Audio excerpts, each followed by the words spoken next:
Next हमारा topic है pronoun. Pronoun is a word that is use instead of a noun is called a pronoun. जैसे कि हमने पहले नाउन पढ़ा है, तो नाउन की जगह पे हम जो वर्ड यूज करते हैं उसको हम प्रोनाउन कहते हैं।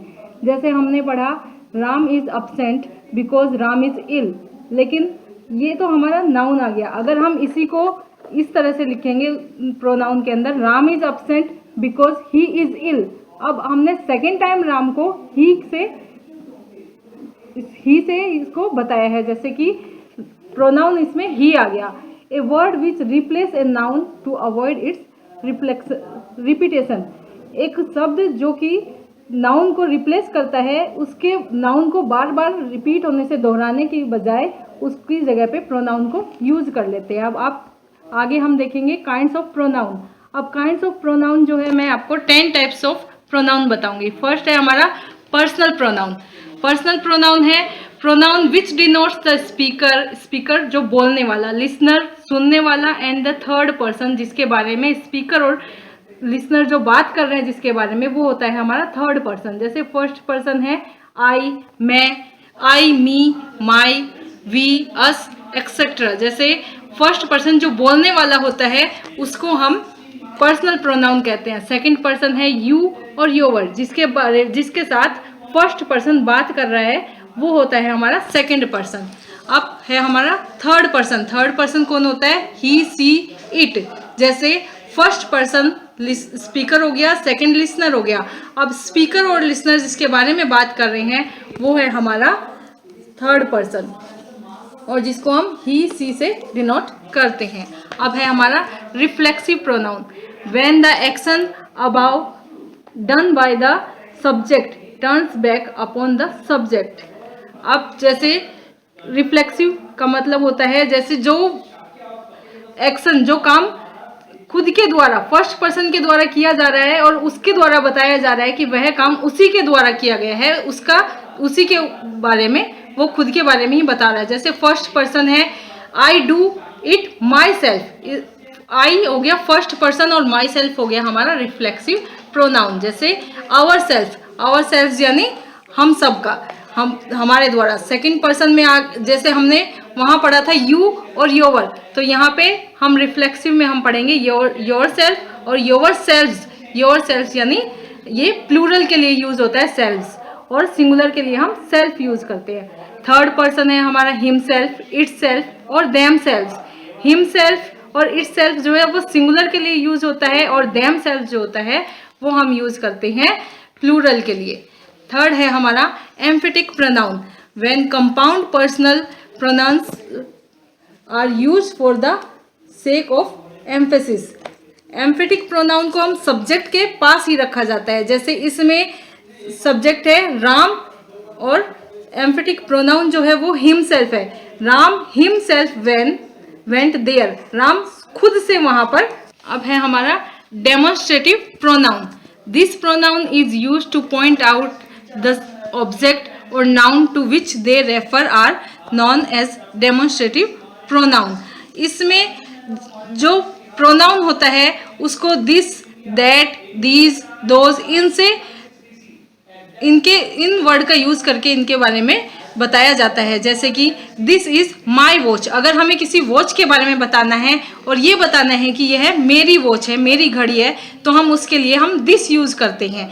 और दिस इज ए प्लांट, तो वह एक पौधा है। जैसे मैंने आपको बताया दिस, दैट, दीज, दोज, ये जो वर्ड है ये डेमोन्स्ट्रेटिव प्रोनाउन में यूज किए जाते हैं। नेक्स्ट है हमारा इंटेरोगेटिव प्रोनाउन। जैसे कि इंटेरोगेटिव के नाम से आप समझ सकते हैं कि प्रश्नवाचक। जैसे a pronoun which is used for asking a question. एक प्रोनाउन जो वर्ड हम किसी से क्वेश्चन पूछने के लिए यूज करते हैं उसको हम इंटेरोगेटिव प्रोनाउन कहते हैं। इस टर्म एज इंटेरोगेटिव प्रोनाउन। जैसे who, whose, whom, what, which is your book. इसमें पूछा जा रहा है कि तुम्हारी बुक कौन सी है। हुज इज दिस पेन, ये पेन किसका है। नेक्स्ट है हमारा इंडेफिनेट प्रोनाउन। इंडेफिनेट प्रोनाउन में है a pronoun that refers to persons और thing in a general way but don't refer in particular are called indefinite pronoun. इसमें एक साधारण से वे में किसी भी चीज़ का या किसी भी व्यक्ति का हम बताते हैं, जैसे all, anybody, anything, few, something, some या समथिंग। इसमें क्या होता है कि हम एक जिस तरह से सब के बारे में बात कर रहे हैं, किसी एक पर्सन, पर्टिकुलर पर्सन के बारे में बात नहीं की जाती है इसके अंदर।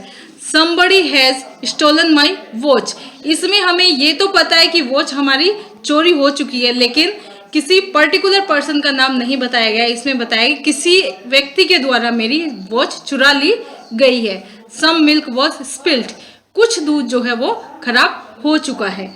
अब इसमें क्वांटिटी नहीं बताई जाती है कि कितना, सम, बस इतना ही बताया जाता है। Distributive pronoun, this pronoun refer to persons और things one at a time called distributive pronoun.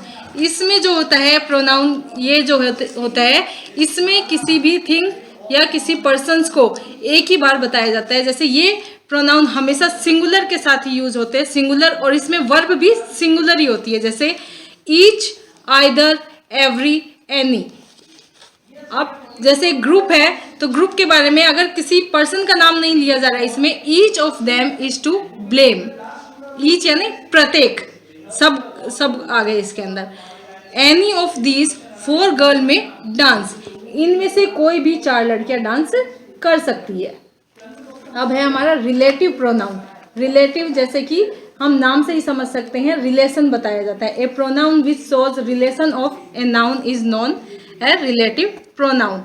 किसी भी व्यक्ति या वस्तु से किसी पर्सन का जो रिलेशन बताया जाता है उसको हम रिलेटिव प्रोनाउन कहते हैं। जैसे पर्सन में हम इसमें हु, हुम और हुज यूज करते हैं, जबकि एनिमल्स और थिंग में हम विच और दैट का यूज करते हैं।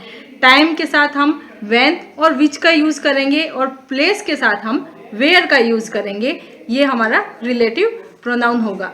जैसे कि एग्जाम्पल है, I have found the pen which I hold lost.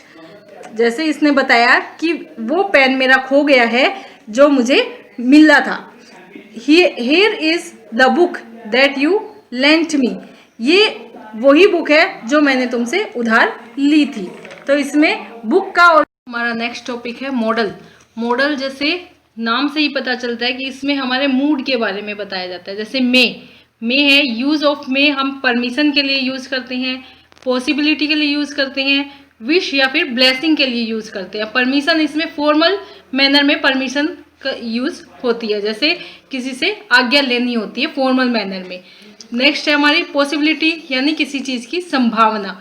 Wish और ब्लेसिंग किसी के लिए आशीर्वाद देना या किसी के लिए इच्छा प्रकट करना, उसमें हम मे का यूज करते हैं। एग्जाम्पल है जैसे ही मे कम टुडे। अब इसमें संभावना है कि वो कल, आज वो आ सकता है। He may be he is right, हो सकता है कि वो सही हो। मे गॉड ब्लेस यू, इसमें हम विश या ब्लेसिंग की प्रकट हो रहा है, जैसे भगवान तुम्हें आशीर्वाद प्रदान करे। You may buy something if you want. अब यहाँ पे हमारी फॉर्मल परमिशन का हो गया, जैसे हमें परमिशन मिल रही है कि हम जो भी चाहते हैं वो हम खरीद सकते हैं, तो ये हमारा मे हो गया। नेक्स्ट है हमारा कैन का यूज हम करते हैं परमिशन में। अब हमने परमिशन में हमने मे का भी यूज किया है और कैन का भी होता है। तो मे में हम फॉर्मल परमिशन के लिए यूज करते हैं और कैन में हम इनफॉर्मल मैनर में परमिशन का यूज करते हैं। और सेकंड है हमारा कैपेसिटी, यानी किसी की योग्यता दिखाने के लिए हम कैन का यूज करते हैं। जैसे आई कैन स्पीक इंग्लिश, इसमें योग्यता दिखाई जा रही है, मैं इंग्लिश बोल सकता हूँ। यू कैन गो, तुम जा सकते हो। शी कैन नॉट कुक, वह खाना नहीं पका सकती है। यू कैन नॉट सी मी, तुम मुझे नहीं देख सकते हो। नेक्स्ट है हमारा कुड है हमारा कैन का जो पास्ट फॉर्म होती है उसको हम कुड में यूज करते हैं। जैसे कुड का यूज हम करते हैं पोलाइट रिक्वेस्ट के लिए। पोलाइट रिक्वेस्ट किसी से विनम्र रिक्वेस्ट करनी होती है, उसमें हम कुड का यूज करते हैं। एबिलिटी इन द पास्ट, उसके पास्ट में किसी भी चीज़ की उसकी योग्यता बताने के लिए हम कुड का यूज करते हैं। नेक्स्ट है हमारा नरेशन के लिए भी हम कुड का यूज करते हैं। जैसे कि could you please open the window, इसमें पोलाइट रिक्वेस्ट की जा रही है कि क्या तुम उस विंडो को ओपन कर सकते हो।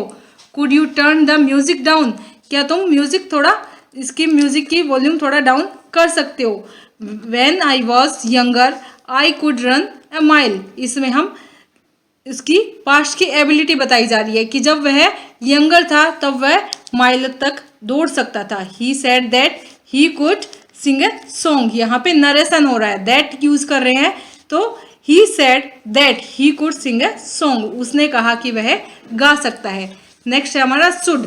शुड में हमें एडवाइस, शुड का यूज होता है एडवाइस के लिए। अगर किसी को हमें कोई एडवाइस देनी होती है या एडवाइस लेनी होती है तो हम शुड का यूज करते हैं। You should go home now, अब तुम घर जा सकते हो। You should not talk while eating, तुम्हें, इसमें उसको एडवाइस दी जा रही है कि तुम्हें खाना खाते वक्त बात नहीं करनी चाहिए। नेक्स्ट है हमारा मस्ट। मस्ट में क्या होता है कि ये इसका यूज होता है कंपल्सन, यानी मजबूरी हो जाती है, बहुत ज़रूरी हो जाता है उसका यूज़। स्ट्रॉन्ग ऑब्लिगेशन, इसमें किसी की ड्यूटी के बारे में बताया जाता है। प्रोबेबिलिटी, ये है उस किसी का कर्तव्य, जैसे he must apologise for his mistake, उसे अपनी गलती के लिए माफ़ी मांगनी चाहिए। His mother is not well he must take care of her, उसकी मदर ठीक नहीं है, उसे अपनी मदर की देखभाल करनी चाहिए। ही मस्ट बी देयर, इसमें बताया जा रहा है कि प्रोबेबिलिटी बताई जा रही है कि वो वहाँ, उस टाइम वो वहाँ होना चाहिए। नेक्स्ट है हमारा वुड। वुड का यूज़ हम करते हैं, ये विल का पास्ट होता है और इसका हम यूज़ करते हैं पोलाइट रिक्वेस्ट ऑफर, यानी पोलाइट रिक्वेस्ट हमने पहले कोड में भी देखा है, लेकिन यहाँ पे पोलाइट रिक्वेस्ट में किसी से इच्छा जाहिर करनी हो जाती है। ये है पास्ट हैबिट, किसी की पुरानी आदतें बताने के लिए भी हम वुड का यूज़ करते हैं। अनरियल सिचुएशन, अनरियल सिचुएशन क्या होती है, कल्पना, जो कोई कल्पना करता है उसमें हम वुड का यूज़ करते हैं। और इनडायरेक्ट स्पीच में भी हम वुड का यूज़ करते हैं। एग्जाम्पल है जैसे would you like a cup of T, इसमें इच्छा जाहिर की जा रही है कि क्या तुम एक कप चाय लेना पसंद करोगे। I would like to say something, मैं कुछ कहना चाहता हूँ। When I was little, I would play hide and seek, अब इसमें पास्ट हैबिट बताई जा रही है कि जब मैं छोटा था तब मैं हाइड एंड सीक गेम खेला करता था। अब नेक्स्ट है in my childhood I would drink milk, जब मैं छोटा था तो मैं अपने बचपन में दूध पीता था। We would go to Japan but we are too busy, अब इसमें अनरियल सिचुएशन है, ये अपनी कल्पना करके बता रहा है कि मैं जापान जा सकता हूँ, जाना चाहता हूँ, लेकिन मैं बहुत बिजी हूँ, मैं जा नहीं सकता हूँ, बहुत व्यस्त हूँ। She said that she would bring me A smartphone, अब ये हमारा आ रहा है इनडायरेक्ट स्पीच, उसने मुझसे कहा कि वह मुझे, मेरे लिए एक स्मार्टफोन लेके देगा।